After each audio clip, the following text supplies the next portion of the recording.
वालेकुम व्यूअर्स, कैसे हैं आप लोग? ठीक ठाक हैं। उम्मीद करती हूँ कि एंजॉय करोगे अपने दिनों को, अपनी एक्टिविटीज़ को एंड एवरीथिंग। अच्छा, आज जो टॉपिक मैं स्ट्रेट अवे जिस टॉपिक पर मैं जा रही हूँ, वो टॉपिक के लिए मुझे मैसेज रिसीव हुआ था कि आप बच्चों के वेट एंड हाइट पे बात करें।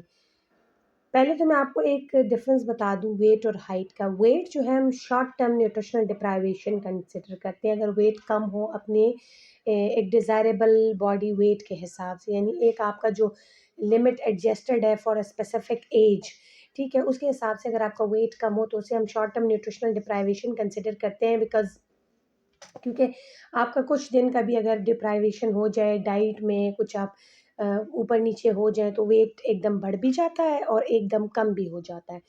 लेकिन हाइट जो है, हाइट और ऑक्सीपिटल फोरहेड सब जिसे हेड सरकमफ्रेंस कहते हैं बच्चों में, ख़ास तौर पे इसको हम लॉन्ग टर्म न्यूट्रिशनल डिप्राइवेशन कहते हैं। बहुत लंबे अरसे के लिए अगर आप न्यूट्रिशनली वीक चल रहे हैं तो उसमें फिर अगर आपकी कमी बेशी आती है तो उसको हम लॉन्ग टर्म, क्योंकि छोटे टाइम पीरियड के लिए अगर न्यूट्रिशन में कमी बेशी आती है तो उस पे वेट स्विंग करता है या वेट चेंजेस आती हैं, उसको हम शॉर्ट टर्म।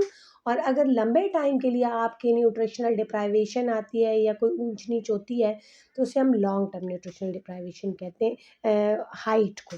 ठीक है, तो अच्छा, अब मैं आती हूँ कि आपको एक कॉन्सेप्ट क्लियर हो गया होगा कि भाई वेट और हाइट स्पेसिफिकली किस किन चीज़ों पे या न्यूट्रिशनल स्टेटस पे किस तरह अकॉर्डिंगली डिपेंड करता है। अब आते हैं हम दूसरी चीज़ पर कि जो बच्चों के वेट हैं, आप एट बर्थ जो बच्चे का वेट होगा वो 6 मंथ पे ऑलमोस्ट डबल होगा और 1 ईयर पे वो ट्रिपल होगा। ये एक नॉर्मल इंडिविजुअल ले पर्सन के लिए एक स्पेसिफिक डेफिनेशन मैंने आपको बता दी कि वो आपके साल पर ऑलमोस्ट ट्रिपल होना चाहिए। 2 साल पे 10 से 12 KG, 10 lower cut off value है, 12 इज़ नॉर्मल रेंज, कि 2 साल पे बच्चा 12 केजी का होना चाहिए, 3 साल पे 15 केजी का होना चाहिए और 4 साल पे अकॉर्डिंगली फिर एक फॉर्मुलेशन के थ्रू, हम फार्मूला के थ्रू, इसका एक स्पेसिफिक फार्मूला है जिसके थ्रू हम लोग कैलकुलेशन करते हैं। हाइट की जहाँ तक बात आती है तो हाइट जो है वो सेंटाइल चार्ट पे या स्टैंडर्ड डेविएशन जी स्कोरिंग के चार्ट पे प्लॉट किया जाता है। वो हमारा तरीक़ाकार है, डाइटिशियंस का, डॉक्टर्स का, उनका तरीक़ाकार है, वो हम अकॉर्डिंगली करते हैं। अब मैं आती हूँ कि आपकी हाइट जो है किन किन चीज़ों पे डिपेंड करती है और उसमें न्यूट्रिशन का कितना रोल है। आपकी जो हाइट है, बच्चों की जो हाइट है, वो पेरेंटल हाइट पर 80% डिपेंड करती है कि मदर की हाइट कितनी है, फादर की हाइट कितनी है। फिर उसमें एनवायरमेंटल फैक्टर्स भी इन्वॉल्व हो जाते हैं, उसमें हार्मोनल फैक्टर्स भी इन्वॉल्व हो जाते हैं, ग्रोथ हार्मोन्स भी इन्वॉल्व हो जाते हैं। और जो उसमें मेनली चीज़ इन्वॉल्व है वो है न्यूट्रिशन, कि प्रॉपर न्यूट्रिशन, मैंने प्रॉपर न्यूट्रिशन के अकॉर्डिंगली काफ़ी सारी वीडियो की हैं, टॉडलर्स के लिए भी और प्री स्कूलर्स के लिए भी, और अब आहिस्ता-आहिस्ता मैं स्कूल गोइंग चिल्ड्रन के अकॉर्डिंगली भी करूँगी वीडियोज़, जैसे-जैसे टाइम बढ़ता जाएगा।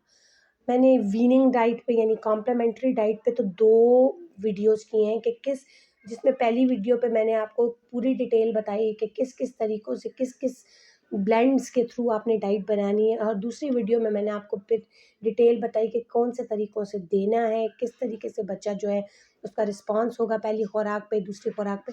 सब कुछ मैंने अपनी जो प्रीवियस वीडियोज़ हैं उसमें कहीं न कहीं हर चीज़ का ज़िक्र किया हुआ है। अच्छा, अब मैं आती हूँ इस तरफ कि आपका जो न्यूट्रिशन इन्वॉल्व है, क्योंकि और भी मैंने आपको बताया एनवायरमेंटल फैक्टर्स इन्वॉल्व हैं, पैरेंटल हाइट इन्वॉल्व है आपकी हाइट पे। लेकिन एक स्टडी मैंने पढ़ी थी अपनी स्टूडेंट लाइफ में, जो कि मैं कल रिकॉल करी थी कि एक स्टडी कंडक्ट हुई थी पंजाब में, इंडिया में, ठीक है, जहाँ पे सिख कम्युनिटी बहुत ज़्यादा, आप लोगों ने देखा होगा कि सिख कम्युनिटी जो है वो बहुत ज़्यादा लंबे-लंबे होते हैं, उनकी बिल्ट अच्छी होती है, लंबे चौड़े होते हैं। उन उनकी चौड़ाई और लंबाई के पीछे जो उनका डाइटरी हैबिट्स होती है ना, उस पर एक स्टडी कंडक्ट हुई थी। वो डाइटरी हैबिट्स जब मैंने देखी तो उनकी डाइट में मुरगन ग़ज़ाओं का बहुत ज़्यादा रोल था, और मुरगन ग़ज़ाएँ भी जो ऑर्गेनिक सोर्स हो, लाइक देसी घी, मक्खन, लस्सी, पेड़े, इस टाइप की डाइट्स उसमें बहुत ज़्यादा थी। अब अगर हम इस डाइट को देखें या इसका ओवरव्यू करें या एनालिसिस करें तो इसमें आपके पास रिच सोर्स ऑफ ये कैल्शियम भी है, ये rich source of fat, essential fats भी हैं, सारे सारे मीडियम चेन ट्राइग्लिसराइड्स इसमें हैं इंक्लूडेड, ठीक है। इसमें vitamin A, D, E involve हैं, जितना भी मिल्क सोर्स है सारा, ठीक है। तो ये सारी चीज़ें जो थी उनके डाइट में इंक्लूडेड थी, और वो भी सारा ऑर्गेनिक सोर्स था, और उनकी डाइट में ये चीज़ें तो कंपल्सरी होती थी। अब हमारे न्यूट्रिशन साइंस को अगर मैं ओवरव्यू करूँ, तो उसके अंदर बहुत सारी चीज़ें ऐसी हैं, जैसे nutritional nutrient nutrient interaction, drug nutrient interaction. तो ड्रग न्यूट्रिएंट इंटरैक्शन तो उस सूरत आता है ना कि जब आप कोई बीमारी रन करें, जब आपने डाइट ही इतनी ओवरऑल अच्छी ली हुई है, तो फिर बीमारियों के चांसेस तो कम से कम ही होते हैं ना। तो उनके ड्रग न्यूट्रिएंट इंटरैक्शन तो इतने नहीं रिपोर्ट हुए थे। हाँ, कभी-कभी न्यूट्रिएंट इंटरैक्शन थे, क्योंकि उनका मिल्क बेस्ड डाइट होती थी, मुर्गन बेस्ड डाइट होती थी, तो मिल्क के जो कैल्शियम था वो कभी-कभी आयरन को चेलेट कर देता था, तो उनमें एनीमिया तो था, समहाउ थोड़ा बहुत एनीमिया था, लेकिन ज़्यादातर जो थी उनकी बिल्ट, और अदरवाइज़ वो ओवरऑल जो उनका ओवरव्यू था, ओवरलुक था, वो बड़ा बेस्ट था। वो लंबे-लंबे, चौड़े-चौड़े हुआ करते थे। तो स्टडी वो मेरे दिमाग में वो स्टडी उस दौर में वो बैठ गई थी कि यार, ये मुरगन ग़िज़ाओं का बड़ा बेस्ट रोल है। हमारे माइंड में होता है कि भई घी, फैट्स इनसे अवॉइड करें। लेकिन जो आपका ऑर्गेनिक सोर्स है ना, उसको आपने अवॉइड नहीं करना।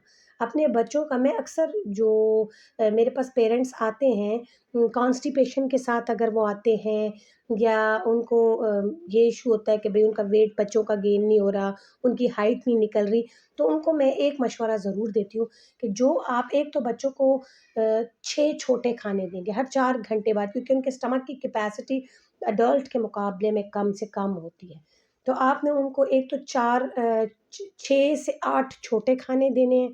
दूसरी चीज़ आपने ये करनी है कि जो उनका स्टेपल फूड जैसे सालन रोटी वाला, ठीक है? उसमें आपने मेल्ट करके, जो आप उसको जब सर्व करने लगें, तो आपने मेल्ट करके बटर या घी, देसी घी, उसमें ऊपर से डाल देना है, और उसके साथ रोटी आपने देनी है। तो उसका इफ़ेक्ट जो है पॉज़िटिवली उसके वेट हाइट पर भी होगा, और दूसरी चीज़ जो है वो कॉन्स्टिपेशन से रिलीफ़ रहेगा, यानी गट की मोटिलिटी भी नॉर्मलाइज़ रहेगी, और जिस कॉन्स्टिपेशन के इश्यूज़ की वजह से फिर बच्चों का इंटेक भी डिप्राइव हो जाता है, और रिलेटेड इश्यूज़ भी शुरू हो जाते हैं। तो ये एक चीज़ जो है वो आपने ओवरलुक करनी है अपनी बच्चों की डाइट के अंदर, कि आप जो खुराकें दे रहे हैं, वो ये नहीं होगा कि आपने जैसे खुद 3 खाने खा लिए, क्योंकि बच्चे की स्टमक की कैपेसिटी इतनी नहीं होती, एकदम फुल हो जाता है। आप 3 4 वाले बच्चा खाता है, एकदम फुल हो जाता है। तो उसमें आपने ये करना है कि जो आप उसकी डाइट देंगे, उसको एक तो कैलोरीज़ डेंस डाइट देंगे, ठीक है? दूसरी चीज़, उसको एम्प्टी कैलोरिक या एम्प्टी न्यूट्रिएंट चीज़ों का इस्तेमाल कम से कम करेंगे, जैसे जंक्स हो गए, इनका इस्तेमाल कम से कम करेंगे। आप फाइब्रस रिच डाइट बच्चों को देंगे। दूसरी चीज़, फाइब्रस रिच डाइट में आपने उनको तमाम दालें भी देनी हैं, आपने तमाम सब्जियाँ, तमाम फ्रूट्स ऐड करने हैं। ये फाइब्रस रिच डाइट है, ताकि बच्चों को कॉन्स्टिपेशन का इश्यू भी ना हो। फिर आपने उनकी जो स्टेपल फूड होगा, जैसे अगर 6 खाने हैं, तो उनमें से 3 ऐसे खाने होंगे जो वो रोटी, सालन या चावल या इस तरह की चीज़ें जो स्टेपल टाइप डाइट होती है, वो खाता है। तो उसके अंदर आप बच्चों के लिए मेल्टेड बटर या देसी घी ऐड कर लें, ठीक है? उसका फिर आप इफ़ेक्ट अपने बच्चों की हेल्थ पे देखें, ठीक है? तीसरी चीज़ जो आपने बच्चों की चीज़ों में देखनी है कि जो आप उनको 3 बड़े खानों के साथ जो 3 छोटे खाने देंगे, तो कोशिश करें कि वो भी कैलोरिक डेंस हो। लाइक आप उनको 2 अंडे बॉयल करके दे दें, आप उनको इकट्ठे 3-4 केले दे दें मैश करके, या ऐसे ही बच्चा खाता है दे दें, या 2 केले और कोई भी एप्पल या गुआवा, यानी आप अमरूद या सेब, ठीक है? दोनों इकट्ठे दे दें कि दोनों एक-दूसरे के न्यूट्रिएंट्स को एक वो मतलब उनके एब्ज़ॉर्प्शन को एनहांस करने में रोल प्ले करें। तीसरी चीज़ जो आप देंगे, आप आलू बॉयल के बजाय आलूओं के चिप्स बना के दे दें घर में ही, फ्राई करके दे दें। उससे ये होगा कि उसकी न्यूट्रिटिव वैल्यू हाई हो जाएगी। ये कुछ एक ओवरव्यू जो मैंने ख़ास तौर पे उन पेरेंट्स के लिए जिनके मुझे रिपीटेडली मैसेजेस रिसीव हो रहे थे कि बच्चों की वेट, हाइट के अकॉर्डिंगली। एक चीज़ जो है, कुछ सप्लीमेंट, कुछ फूड सप्लीमेंट्स ऐसे हैं जो कि अक्सर पेरेंट्स मुझे इंसिस्ट करते हैं कि आप वो लिखें, और मैं नहीं लिखती, क्योंकि वो सप्लीमेंट्स जो हैं डिफरेंट कंपनीज़ के, उनमें एक चीज़ जो बहुत मुझे पसंद नहीं है कि वो बम्बार्डमेंट होती है शुगर की उसके अंदर।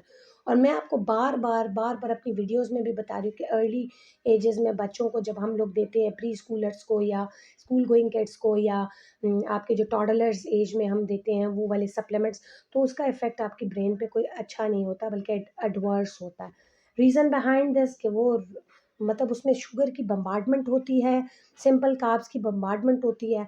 और मैं आपको बार-बार कहती हूँ, sugar in brain causes ADHD, ठीक है? अटेंशन डेफ़िसिट, वो जो है क्या उसे कहते हैं, हाइपर एक्टिव डिसऑर्डर, एडीएचडी जो है, वो कॉज़ करता है।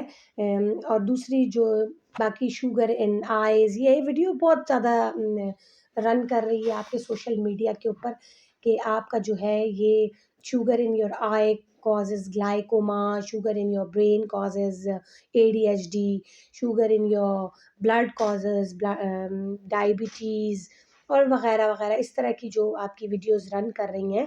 तो इन चीज़ों को प्रिवेंट करने के लिए बेटर इज़ दैट कि आप जो हैं शुगर इंटेक अपना अर्ली एजेस में पर्टिकुलरली कम से कम रखें, और लेटर इन लाइफ भी कम करें, क्योंकि सिंपल कार्बोहाइड्रेट का जो है वो कोई अच्छा इफ़ेक्ट आपके हेल्थ स्टेटस पे नहीं होता। आप लें तो हमेशा कॉम्प्लेक्स कार्ब्स लें। दूसरी चीज़ जो आपने बच्चों के लिए एक बहुत इन कंसिडरेशन रखनी है कि वर्म इन्फेस्टेशन, ठीक है? क्योंकि अक्सर पेरेंट्स मुझे कहते हैं कि जी हमारे बच्चों में कीड़े कहाँ से आए, वो तो घर की साफ़ खुराकें खाती हैं। आजकल जो है आपका पानी भी कंटामिनेटेड है, हमारे जो हम सब्जियाँ और फल लाते हैं उसको भी हम प्रॉपर एक फ्लशिंग वाटर से वॉश नहीं करते, उससे उससे भी कंटामिनेशन के चांसेस बहुत होते हैं, वर्म इन्फेस्टेशन के चांसेस बहुत होते हैं। तो कोशिश किया करें कि अपने बच्चों को 6 माह बाद एटलीस्ट डिवॉर्म ज़रूर करें, ठीक है? उससे भी आपका जो न्यूट्रिशनल लेवल है, स्टेटस है, वो बड़ा इम्प्रूव्ड रहेगा। इसी के साथ मैं इजाज़त चाहूँगी, अपना बहुत ज़्यादा ख़्याल कीजिएगा, दुआओं में याद रखिएगा। वीडियो थोड़ी-सी लंबी हो गई है, लेकिन मतलब मैंने आपको काफ़ी चीज़ें जो हैं वो एक गो थ्रू कर दी कि वेट और हाइट का इम्पैक्ट किन-किन चीज़ों पे डिपेंडेंट होता है। अपना बहुत ज़्यादा ख़्याल रखें, दुआओं में याद रखें। अल्लाह हाफ़िज़।